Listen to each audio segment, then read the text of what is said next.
एक नदी के किनारे एक नेवला रहता था। यह नेवला नदी के पार जाकर जंगल के जानवरों को परेशान करता और सबको सताता भी रहता था। यदि किसी को चोट लग जाए तो प्यार से उसे मरहम लगाने को देता था, लेकिन यह मरहम नींबू के रस और काली मिर्च से बना होता था। इस कारण मरहम लगाने वाले को और ज्यादा पीड़ा होने लगती थी। नेवले को यह सब देखकर और भी मजा आता था। उसने एक दिन खरगोश के साथ ऐसा ही किया। खरगोश ने उसी दिन सोच लिया कि वह दुष्ट नेवले को सबक जरूर सिखाएगा, और एक दिन खरगोश को एक बढ़िया उपाय सूझ गया। उसने दो टोकरियां ली, एक बड़ी और एक छोटी। बड़ी टोकरी के नीचे उसने तारकोल लगा दिया। खरगोश दोनों टोकरियां लेकर नेवले के पास पहुंचा और उससे बोला, चलो पहाड़ी के ऊपर चलें, वहां बहुत मीठे आमों का एक पेड़ है, वहां से आम लेकर आएंगे।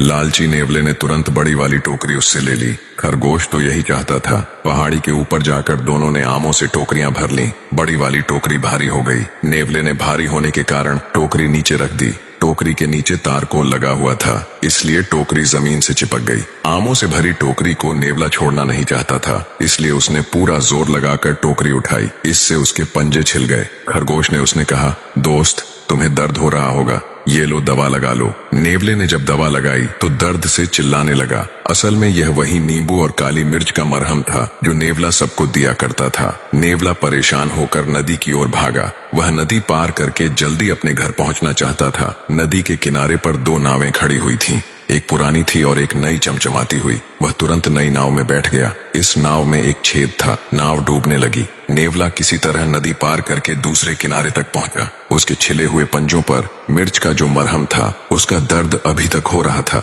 ऊपर से पानी में भीगने के कारण जख्म और ज्यादा दर्द कर रहे थे। उस दिन नेवले को इस बात का अनुभव हुआ कि उसकी हरकतों से दूसरे जानवरों को कितनी तकलीफ होती होगी। उस दिन से उसने कान पकड़ लिए कि वह कभी किसी को नहीं सताएगा।